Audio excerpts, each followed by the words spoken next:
Hello and welcome to Sleep Cove with Christopher Fitton, the place to come for a great night's sleep. Please listen to this recording in a place where you can safely go to sleep. Hi everyone, I hope you are all ready to hear the classic tale of Beauty and the Beast, taken from the Andrew Lang fairy tale book. So I hope you're all snuggled up and cozy, ready to listen to this amazing story. And let's begin. Beauty and the Beast. There was once a very rich merchant who had 6 children, 3 sons and 3 daughters. Being a man of sense, he spared no cost for their education, but gave them all kinds of masters. His daughters were extremely handsome, especially the youngest. When she was little, everybody admired her and called her the Little Beauty, so that as she grew up, she still went by the name Beauty, which made her sisters very jealous. The youngest, as she was handsome, was also better than her sisters. The 2 eldest had a great deal of pride because they were rich. They gave themselves ridiculous airs and would not visit other merchants' daughters nor keep company with anyone but persons of quality.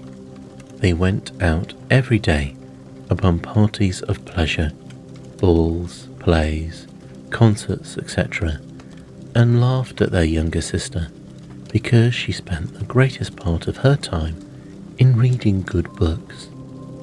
As it was known that they were to have great fortunes, several eminent merchants made their addresses to them, but the 2 eldest said they would never marry unless they could meet with a duke or an earl at least. Beauty very civilly thanked them that courted her, and told them she was too young yet to marry, but chose to stay with her father a few years longer. All at once, the merchant lost his whole fortune, excepting a small country house at a great distance from town, and told his children, with tears in his eyes, they must go there and work for their living. The 2 eldest answered that they would not leave the town, for they had several lovers, who they were sure would be glad to have them, though they had no fortune. But in this they were mistaken, for their lovers slighted and forsook them in their poverty. As they were not beloved on account of their pride, everybody said, "They do not deserve to be pitied. We are glad to see their pride humbled. Let them go, and give themselves quality airs in milking the cows and minding their dairy. But," added they, "we are extremely concerned for Beauty. She was such a charming, sweet-tempered creature, spoke so kindly to poor people, and was of such an affable, obliging disposition. Nay, several gentlemen would have married her, though they knew she had not a penny, but she told them she would not think of leaving her poor father in his misfortunes, but was determined to go along with him into the country, to comfort and attend him. Poor Beauty at first was sadly grieved at the loss of her fortune, but she said to herself, "Were I to cry ever so much, that would not make things better. I must try to make myself happy without a fortune." When they came to their country house, the merchant and his 3 sons applied themselves to husbandry and tillage, and Beauty rose at 4 in the morning and made haste to have the house clean and breakfast ready for the family. In the beginning, she found it very difficult. She had not been used to work as a servant, but in less than 2 months she grew stronger and healthier than ever. After she had done her work, she read and played on the harpsichord, or else sung whilst she spun. On the contrary, her two sisters did not know how to spend their time. They got up at 10 and did nothing but saunter about the whole day, lamenting the loss of their fine clothes and acquaintance. "Do you see our younger sister?" said the one to the other. "What a poor, stupid, mean-spirited creature she is, to be contented with such an unhappy situation." The good merchant was of a quite different opinion. He knew very well that Beauty outshone her sisters in her person as well as her mind, and admired her humility, industry, and patience. For her sisters not only left her all the work of the house to do, but insulted her every moment. The family had lived about a year in this retirement when the merchant received a letter with an account that a vessel on board of which he had his effects was safely arrived. This news had like to have turned the heads of the two eldest daughters, who immediately flattered themselves with hopes of returning to town, for they were quite weary of a country life, and when they saw their father ready to set out, they begged of him to buy them new gowns, caps, rings, and all manner of trifles. But Beauty asked for nothing, for she thought to herself that all the money her father was going to receive would scarce be sufficient to purchase everything her sisters wanted. "What will you have, Beauty?" said her father.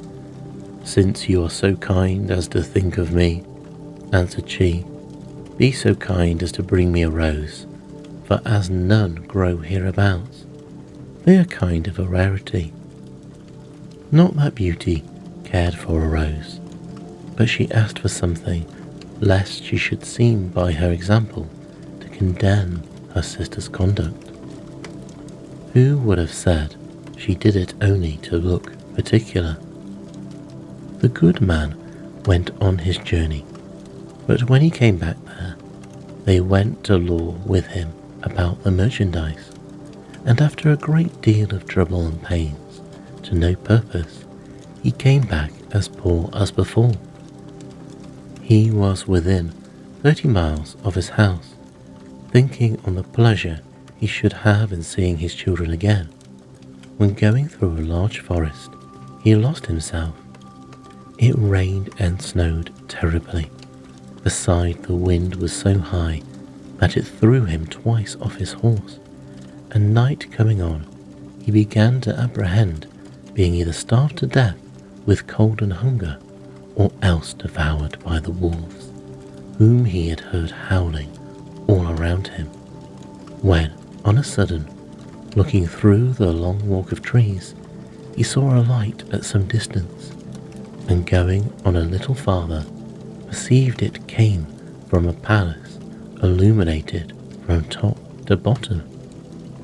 The merchant returned God thanks for his happy discovery, and hastened to the palace, but was greatly surprised at not meeting with anyone in the outcourts.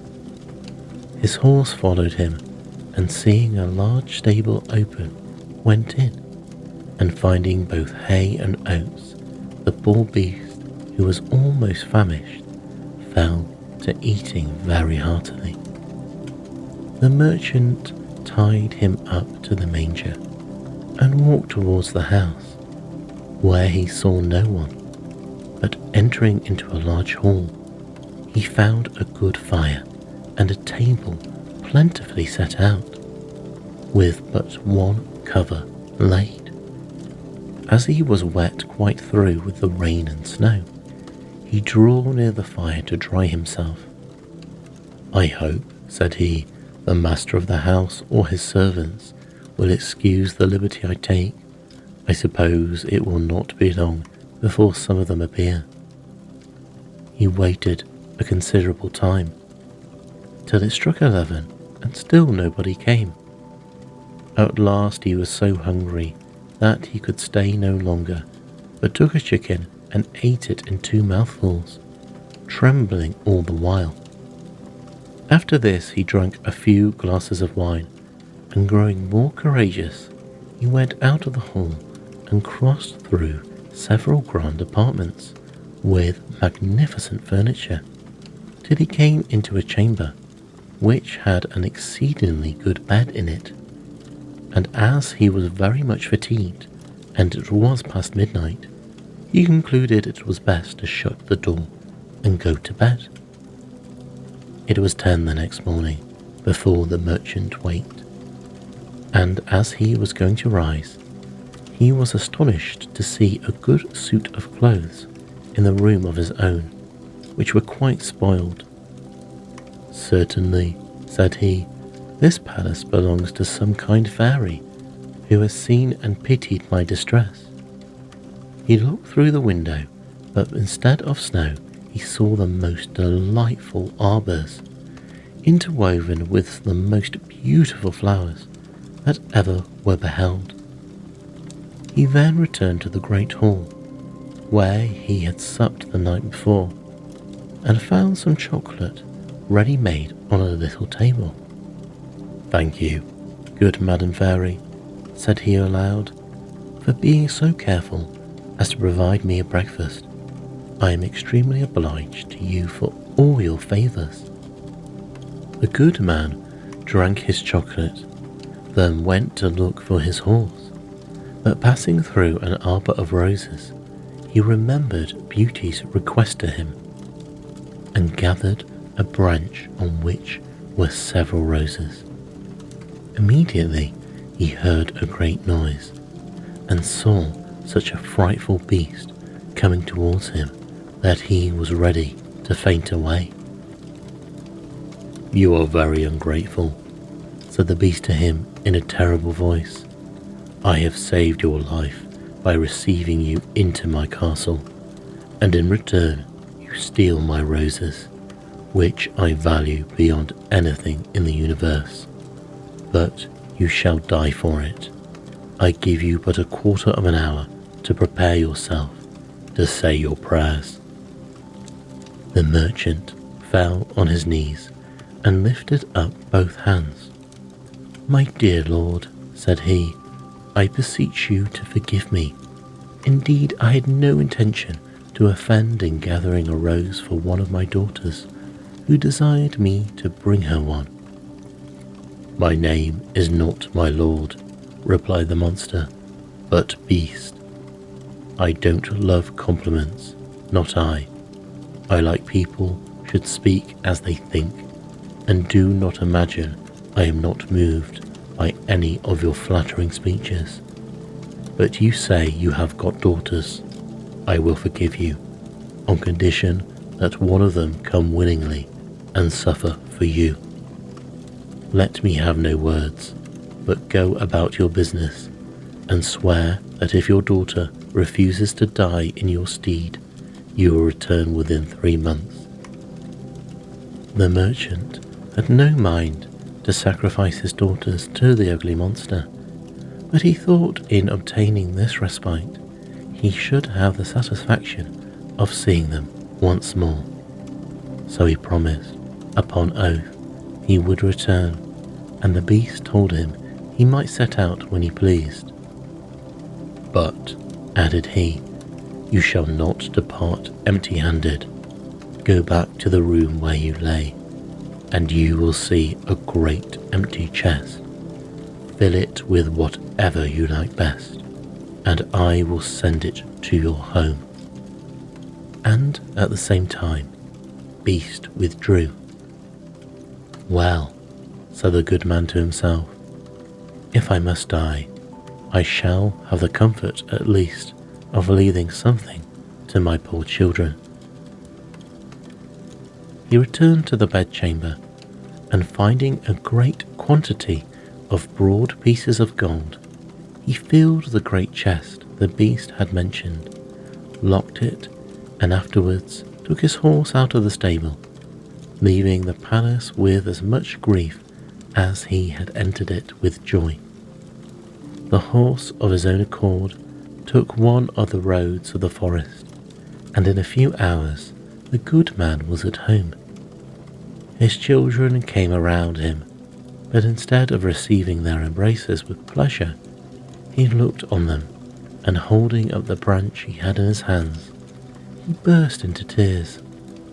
"Here, Beauty," said he, "take these roses, but little do you think how dear they are like to cost your unhappy father." And then he related his fatal adventure. Immediately the two eldest set up lamentable outcries, and said all manner of ill things to Beauty, who did not cry at all.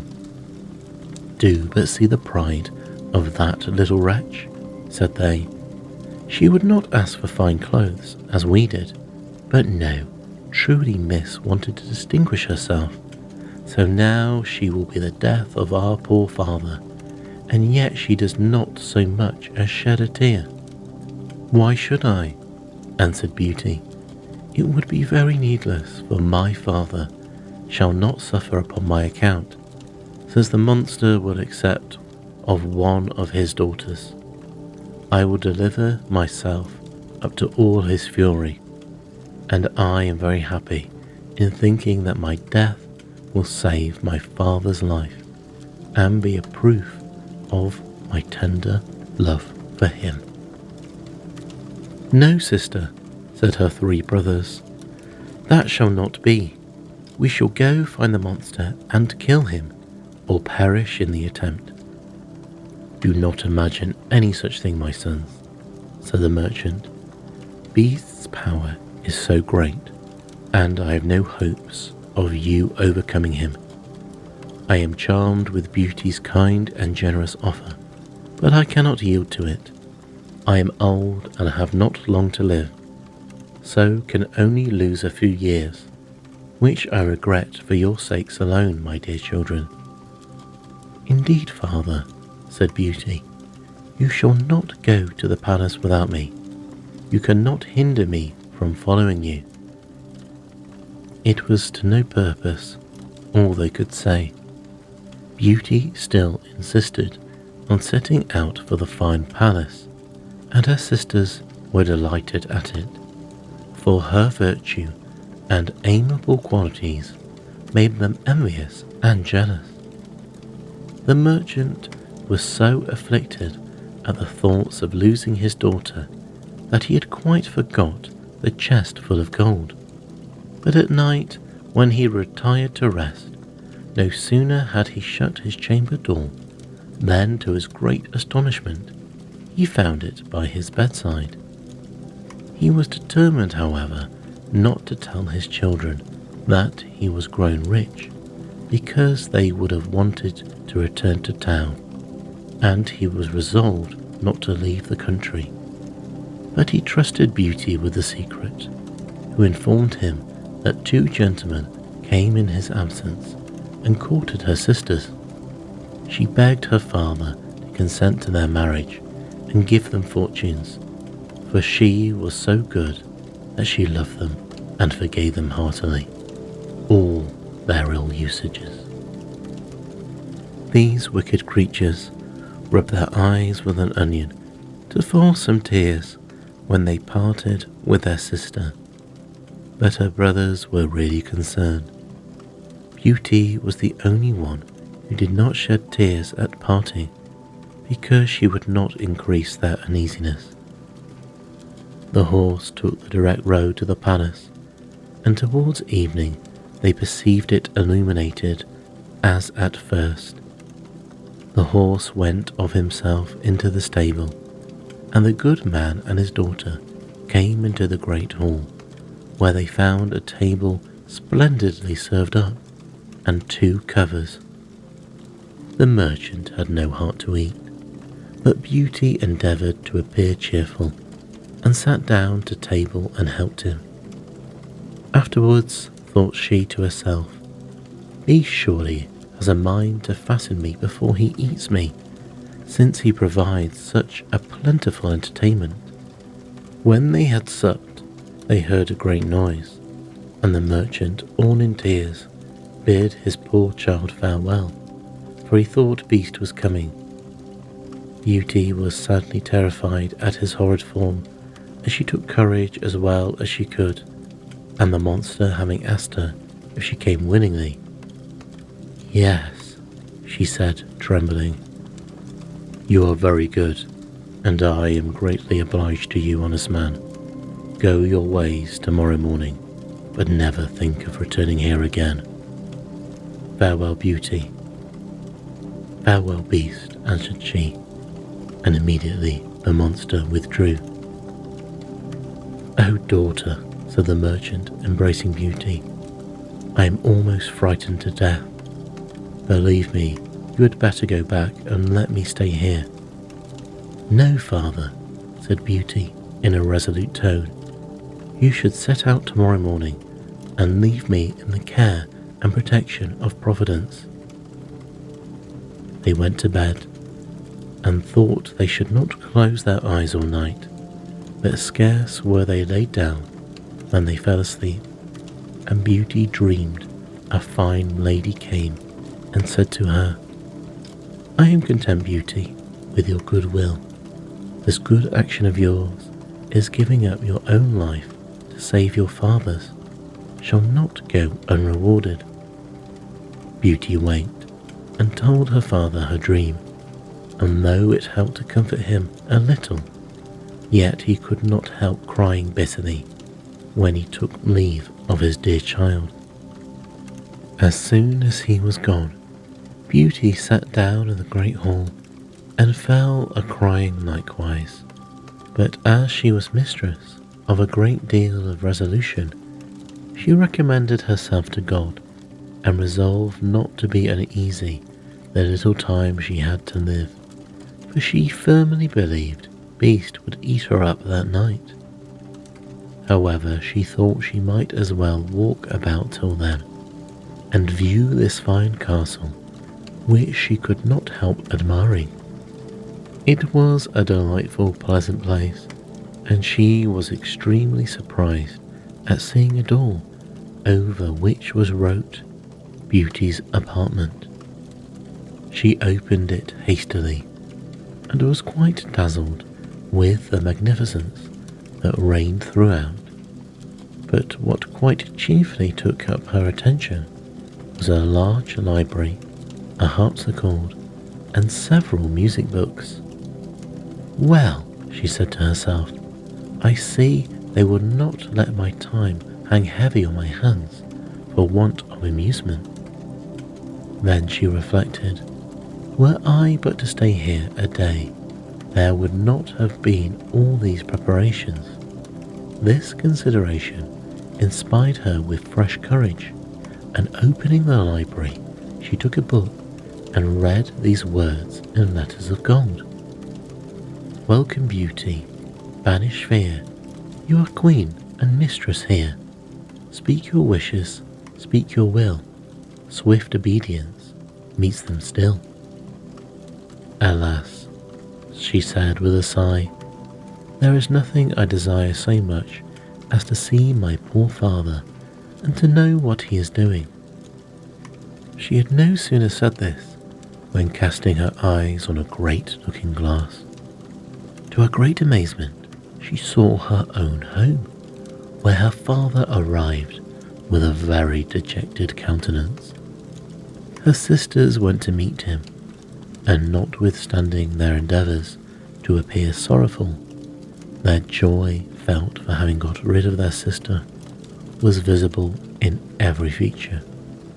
A moment after, everything disappeared, and Beauty's apprehensions at this proof of Beast's complaisance.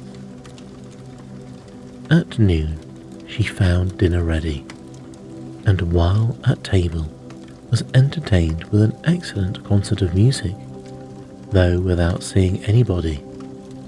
But at night, as she was going to sit down to supper, she heard the noise Beast made, and could not help being sadly terrified.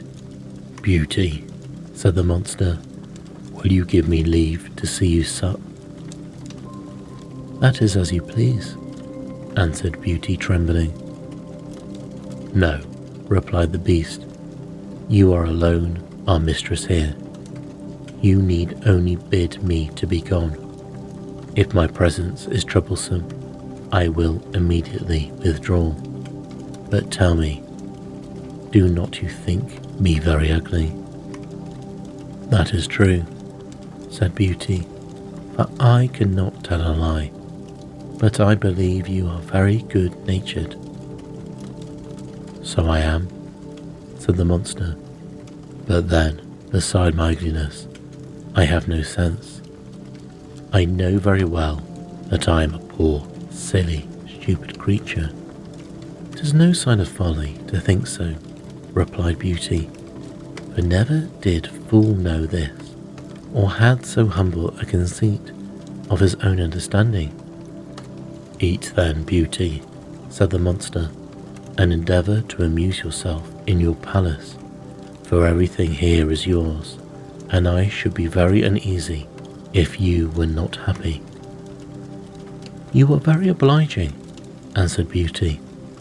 I own I am pleased with your kindness, and when I consider that, your deformity scarce appears. Yes, yes, said the beast, my heart is good, but I am still a monster. Among mankind, says Beauty, there are many that deserve that name more than you, and I prefer you, just as you are, to those who under a human form hide a treacherous, corrupt, and ungrateful heart. If I had sense enough, replied the beast, I would make a fine compliment to thank you, but I am so dull that I can only say I am greatly obliged to you. Beauty ate a hearty supper, and had almost conquered her dread of the monster, but she had like to have fainted away when he said to her, Beauty, will you be my wife? She was some time before she durst answer, for she was afraid of making him angry if she refused. At last, however, she said, trembling, No, beast. Immediately the poor monster began to sigh, and hissed so frightfully that the whole palace echoed. But Beauty soon recovered her fright, the beast having said in a mournful voice, Then farewell, Beauty, left the room, and only turned back now and then to look at her as he went out. When Beauty was alone, she felt a great deal of compassion for poor beast. Alas, said she, 'tis 1,000 pities anything so good-natured should be so ugly. Beauty spent 3 months very contentedly in the palace. Every evening Beast paid her a visit, and talked to her during dinner very rationally, with plain good common sense, but never with what the world calls wit. And Beauty daily discovered some valuable qualifications in the monster, and seeing him often had so accustomed her to his deformity that far from dreading the time of his visit, she would often look on her watch to see when it would be 9, for the beast never missed coming at that hour. There was but one thing that gave Beauty any concern, which was that every night before she went to bed, the monster always asked her if she would be his wife. One day she said to him, Beast, you make me very uneasy. I wish I could consent to marry you, but I am too sincere to make you believe that that will ever happen. I shall always esteem you as a friend. Endeavour to be satisfied with this. I must, said the beast, for alas, I know too well my own misfortune, but then I love you with the tenderest affection. However, I ought to think myself happy that you will stay here.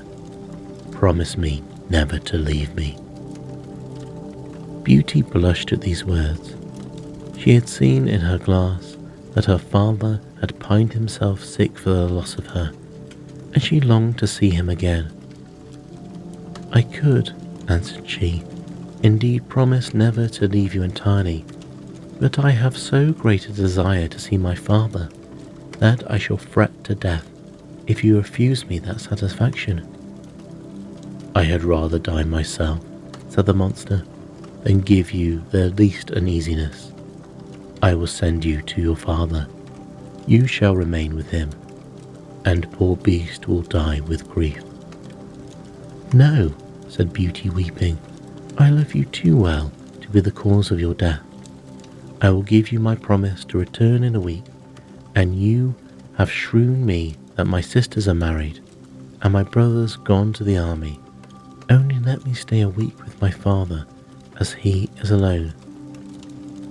"You shall be there tomorrow morning," said the beast, "but remember your promise. You need only lay your ring on the table before you go to bed, when you have a mind to come back. Farewell, Beauty." Beast sighed as usual, bidding her good night, and Beauty went to bed very sad at seeing him so afflicted. When she waked the next morning, she found herself at her father's, and having rung a little bell that was by her bedside, she saw the maid come, who, the moment she saw her, gave a loud shriek, at which the good man ran upstairs and thought he should have died with joy to see his dear daughter again. He held her fast, locked in his arms, above a quarter of an hour. As soon as the first transports were over, Beauty began to think of rising, and was afraid she had no clothes to put on. But the maid told her that she had just found, in the next room, a large full trunk of gowns, covered with gold and diamonds. Beauty thanked good Beast for his kind care, and taking one of the plainest of them, she intended to make a present of the others to her sisters. She scarce had said so when the trunk disappeared. Her father told her that Beast insisted on keeping them herself, and immediately both gowns and trunk came back again. Beauty dressed herself, and in the meantime they sent to her sisters, who hastened thither with their husbands. They were both of them very unhappy. The eldest had married a gentleman, extremely handsome indeed, but so fond of his own person that he was full of nothing but his own dear self, and neglected his wife. The second had married a man of wit, but he only made use of it to plague and torment everybody, and his wife most of all. Beauty's sisters sickened with envy when they saw her dressed like a princess, and more beautiful than ever, nor could all her obliging, affectionate behaviour stifle their jealousy, which was ready to burst when she told them how happy she was. They went down into the garden to vent into tears, and said one to the other, "In what is this little creature better than us, that she should be much happier?" "Sister," said the eldest, "a thought just strikes my mind. Let us endeavour to detain her above a week, and perhaps the silly monster will be so enraged at her for breaking her word that he will devour her." "Right, sister," answered the other. "Therefore we must shew her as much kindness as possible." After they had taken this resolution, they went up and behaved so affectionately to their sister that poor Beauty wept for joy. When the week was expired, they cried and tore their hair, and screamed so sorry to part with her, that she promised to stay a week longer. In the meantime, Beauty could not help reflecting on herself for the uneasiness she was likely to cause poor Beast, whom she sincerely loved and really longed to see again. The 10th night she spent at her father's, she dreamed she was in the palace garden, and that she saw Beast extended on the grass plot, who seemed just expiring. and in a dying voice reproached her with her ingratitude. Beauty started out of her sleep, bursting into tears. "I am not very wicked," said she, "to wax so unkindly to Beast that he studied so much to please me in everything. Is it his fault that he is so ugly and has so little sense? He is kind and good, and that is sufficient. Why did I refuse to marry him?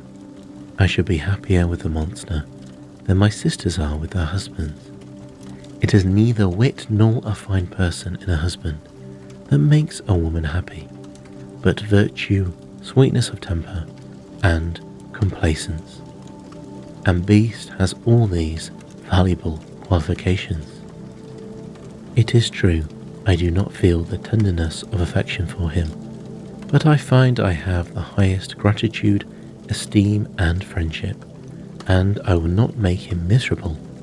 Were I to be so ungrateful, I should never forgive myself." Beauty, having said this, rose, put her ring on the table, and then lay down again. Scarce was she in bed before she fell asleep, and when she waked the next morning, she was overjoyed to find herself in the Beast's palace.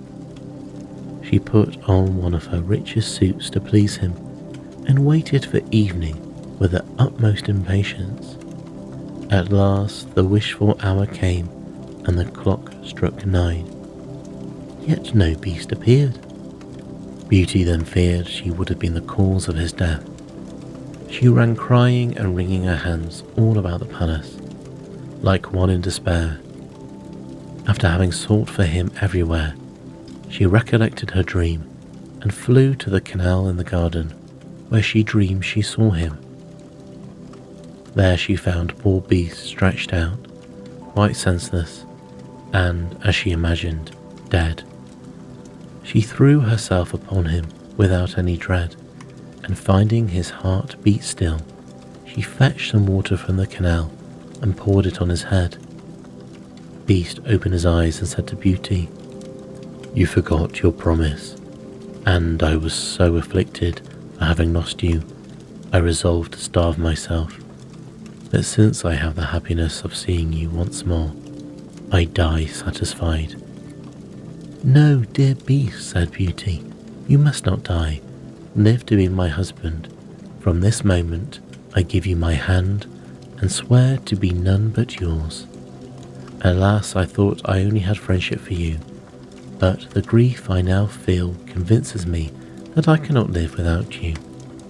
Beauty scarcely had pronounced these words when she saw the palace sparkle with light and fireworks, instruments of music. Everything seemed to give notice of some great event, but nothing could fix her attention. She turned to her dear Beast, for whom she trembled with fear, but how great was her surprise!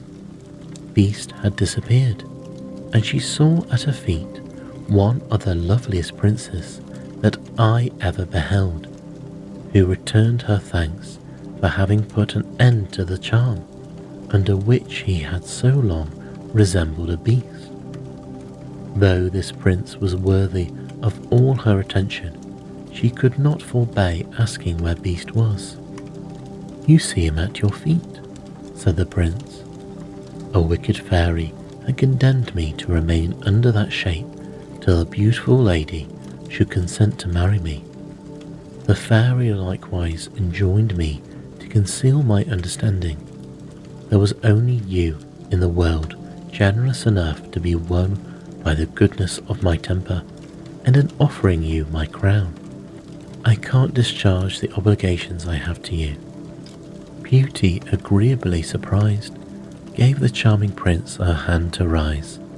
They went together into the castle, and Beauty was overjoyed to find in the great hall her father and her whole family, whom the beautiful lady that appeared to her in her dream had conveyed thither.